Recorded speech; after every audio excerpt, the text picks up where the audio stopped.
জেনে নিন কবর জিয়ারত করার সঠিক নিয়ম।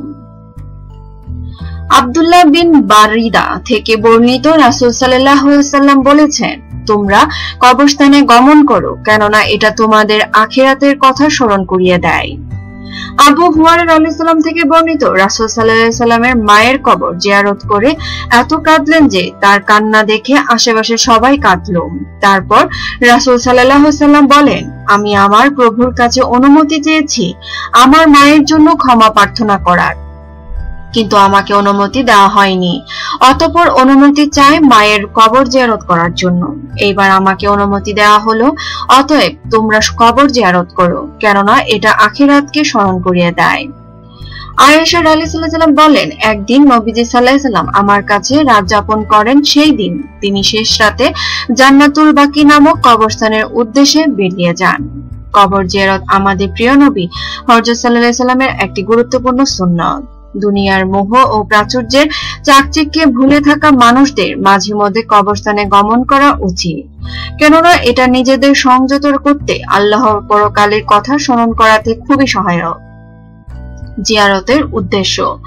ইমাম ইবনুল কাইয়িম রাদিয়াল্লাহু বলেছেন, রাসূল সাল্লাল্লাহু আলাইহি ওয়াসাল্লাম যখন কবর জিয়ারত করতেন, কবরের অধিবাসীদের জন্য দোয়া করা এবং তাদের জন্য ক্ষমা চাওয়ার উদ্দেশ্যে জিয়ারত করতেন। জিয়ারতের নিয়ম। বিভিন্ন হাদিস থেকে জানা যায়, রাসূল সাল্লাল্লাহু আলাইহি ওয়াসাল্লাম প্রায় সময় শেষ রাতে কবর জিয়ারত করতেন। তাই সম্ভব হলে শেষ রাতে কবর জিয়ারত করা উত্তম, কেননা মন তখন অধিক নরম থাকে। তাছাড়া অন্য সময় কবর জিয়ারত করা রাসূল সাল্লাল্লাহু থেকে প্রমাণিত। অধিকাংশ আলেমের মতে জুতা স্যান্ডেল পায়ে রেখে কবরের কাছে যাওয়া যায়, তবে ইমাম আহমদের মতে প্রয়োজন না হলে জুতা সহ যাওয়া মাকরুহ। জিয়ারতকারী যখন কবরের কাছে পৌঁছবে, মৃত ব্যক্তির মাথা বরাবর কিবলামুখী হয়ে দাঁড়াবে। জিয়ারতকারী কবরবাসীকে সম্বোধন করে সালাম দেবে এবং তাদের জন্য মহান প্রভুর কাছে ক্ষমা চেয়ে দোয়া করবে। এই ক্ষেত্রে হাত তুলে নাও তুলে উভয় অবস্থায় দোয়া করা যাবে। আয়েশা রাদিয়াল্লাহু আনহা বলেন, সাল্লাল্লাহু আলাইহি ওয়াসাল্লাম বাকি কবরস্থানে পৌঁছে হাত উঠিয়ে দোয়া করেছিলেন। জিয়ারতের দোয়া। আয়েশা রাদিয়াল্লাহু আনহা বলেন, আমি রাসূল সাল্লাল্লাহু আলাইহি ওয়াসাল্লামকে জিজ্ঞেস করলাম, হে আল্লাহর রাসূল, কবরবাসীকে কি বলবো? তখন তিনি বলেন, হে আয়েশা, তুমি বলবে, মুমিন ও মুসলমানদের বাসভূমির অধিবাসীদের উপর শান্তি বর্ষিত হোক। আমাদের মধ্যে থেকে যাওয়ার আগে আগে চলে গেছে এবং যারা পেছনে রয়েছে, আল্লাহ তাদের সবার উপর করুণা বর্ষণ করুন। ইনশাআল্লাহ আমরা তোমাদের সঙ্গে মিলিত হব।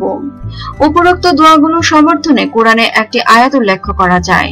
আল্লাহ তাআলা বলেছেন, আর যারা তাদের পরে এসেছে এবং বলেছে, হে আমার রব, আমাদের ক্ষমা করো এবং আমাদের যেসব ভাই ঈমান সহকারে অতিবাহিত হয়েছে তাদের ক্ষমা করো, আর মুমিনদের জন্য আমাদের মনে কোনো বিদ্বেষ সৃষ্টি করো না। হে আমাদের রব, তুমি তো ক্ষমাশীল মমতাময়। কবর জিয়ারতের সময় কতিপয় সূরা পাঠ করা বিশেষ ফজিলত হাদিস শরীফে বর্ণিত হয়েছে। সূরা ইখলাস। হযরত আলী রাদিয়াল্লাহু থেকে বর্ণিত, নবী করিম সাল্লাল্লাহু আলাইহি ওয়াসাল্লাম যে ব্যক্তি কবরস্থানের পাশ দিয়ে যাবার সময় 11 বার সূরা ইখলাস পাঠ করবে, কবরবাসীর জন্য সওয়াব বেসানি করবে, সেই ওই কবরস্থানের দাফনকৃত মৃতদের সংখ্যার সমান সওয়াব লাভ করবে। সূরা ফাতিহা ও সূরা তাকাসসুরের ফজিলত। হযরত আবু হুরায়রা রাদিয়াল্লাহু থেকে বর্ণিত, নবী করিম সাল্লাল্লাহু আলাইহি ওয়াসাল্লাম বলেন, যে ব্যক্তি কবরস্থানে প্রবেশ করে সূরা ফাতিহা ও সূরা ইখলাস ও সূরা তাকাসসুর পাঠ করে বলবে, হে আল্লাহ, আমি তোমার কালাম থেকে যা পাঠ করছি তার সওয়াব এই কবরস্থানের মুমিন নরনারীদের জন্য দান করলাম, কিয়ামতের দিন তারা তার জন্য সুপারিশ করবে। সূরা ইয়াসিনের ফজিলত। হযরত আনাস রাদিয়াল্লাহু আনহু থেকে বর্ণিত, নবী করিম সাল্লাল্লাহু আলাইহি ওয়াসাল্লাম বলেন, যে ব্যক্তি কবরস্থানে প্রবেশ করে সূরা ইয়াসিন পাঠ করবে, আল্লাহ তাআলা সেই কবরস্থানের মৃতদেহদের আযাব লাঘব করবেন এবং উক্ত ব্যক্তি সেখানে দাফনকৃত মৃতদের সমান সংখ্যক সওয়াব লাভ করবে। এছাড়া সূরা মুলক, আয়াতুল কুরসি, সূরা ফালাক, সূরা নাস ও কুরআন মাজিদ যতটুকু পারা যায় তেলাওয়াত করা ভালো। কবরস্থানে বর্জনীয়। কবরের উপর বসা, তাতে হেলান দেওয়া, তা উপর দিয়ে চলাচল বৈধ নয়, তবে ইমানের উপর আবু হানিফা ও মালিকের মতে প্রয়োজনে তা বৈধ। মুসলিম, আবু দাউদ ও ফিকনা সুন্নাহ। জাবের আলাইহিস সালাম বলেন, রাসূল সাল্লাল্লাহু আলাইহি ওয়াসাল্লামের কবর পাকা করতে, কবরের উপর বসতে এবং কবরের উপর কোনো নির্মাণ কাজ করতে নিষেধ করেছেন। স্বাভাবিক কবরের চেয়ে উঁচু কবর ভেঙে মাটির সঙ্গে মিশিয়ে দেওয়ার নির্দেশ দিয়েছেন। কবরকে হাত দিয়ে স্পর্শ করা, চুমু দেওয়া, কবরের চারপাশে ঘোরা, মৃতের কাছে প্রার্থনা করা, তাদের নাম কসম খেয়ে দোয়া চাওয়া, মৃতের কাছে সাহায্য পেশ করা ও মনের আকুতি পেশ করা জঘন্য শিরক ও হারাম কাজ। কবরে বাতি জ্বালানো, মসজিদ নির্মাণ করা ও নামাজ আদায় করা নিষিদ্ধ।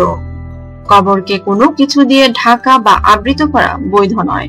কবরের কাছে জন্তু জবাই করা মাকরুহ। মহিলাদের কবর জিয়ারত।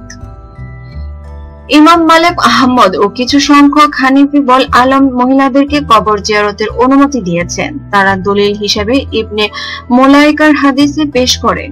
ইবনে মুলাইকা বলেন, একদিন আয়েশা রাদিয়াল্লাহু সাল্লাম কবরস্থান থেকে এলেন। আমি বললাম, আপনি কোথা থেকে এলেন?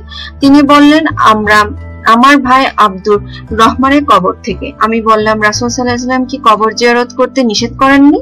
তিনি বললেন, হ্যাঁ, প্রথমে নিষেধ করেছেন, পরে আবার আদেশ দিয়েছেন।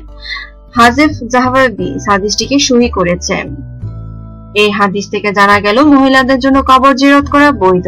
তাছাড়া যেহেতু আখিরাতকে স্মরণ করানোর কবর জিয়ারতের উদ্দেশ্য, সেহেতু এটা নারী পুরুষের সবার জন্য সমানভাবে প্রযোজ্য ও প্রয়োজনীয়। তবে অবশ্যই এক্ষেত্রে পর্দার শর্ত রাখা করতে হবে। নিত্য নতুন খবর পেতে আমাদের সাথেই থাকুন এবং সাবস্ক্রাইব করুন।